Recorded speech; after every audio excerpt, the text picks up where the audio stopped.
ರಕ್ತದಿಂದ ನೀನು ಸ್ವಸ್ಥತ ಆಗಿದ್ದೆ, ಮತ್ತೆ ವರ್ಷಕ್ಕೆ. ಆದ್ರೆ ಯೇಸು ಕ್ರಿಸ್ತರ ಅಮೂಲ್ಯವಾದ ರಕ್ತದಿಂದ, ಯಜ್ಞದ ಕುರುಮರಿ ಯೇಸು ಕ್ರಿಸ್ತನ ರಕ್ತದಿಂದ ನೀನು ಸ್ವಸ್ಥತನಾಗಿದ್ದೀಯಾ. ನೀನು ಪರಲೋಕಕ್ಕೆ ಆನಂದವಾಗಿ ಸಂತೋಷವಾಗಿ ಹೋಗೋಕೆ ಒಂದು ಪಾಸ್ಪೋರ್ಟ್ ನಿನಗೆ ಬಂದಿದೆ. ನಿನಗೆ ಸಂತೋಷ ಬಂದಿದೆ, ಸಮಾಧಾನ ಬಂದಿದೆ, ಆನಂದವಿದೆ, ಜಾಯ್ ಇದೆ.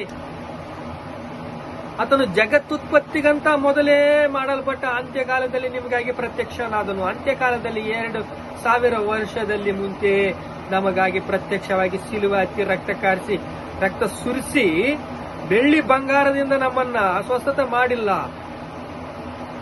ಯಜ್ಞದ ಕುರುಬದ ರಕ್ತದಿಂದಲೇ, ಯೇಸು ಕ್ರಿಸ್ತನ ರಕ್ತದಿಂದಲೇ, ಅಮೂಲ್ಯವಾದ ರಕ್ತದಿಂದಲೇ ನಮ್ಮನ್ನು ಸ್ವಸ್ಥತೆ ಮಾಡಿದ್ದಾರೆ. ನಮ್ಮನ್ನು ಪರಲೋಕಕ್ಕೆ ಕರ್ಕೊಂಡು ಹೋಗೋದಕ್ಕೆ ಕೃಪೆ ಕೊಟ್ಟಿದ್ದಾರೆ.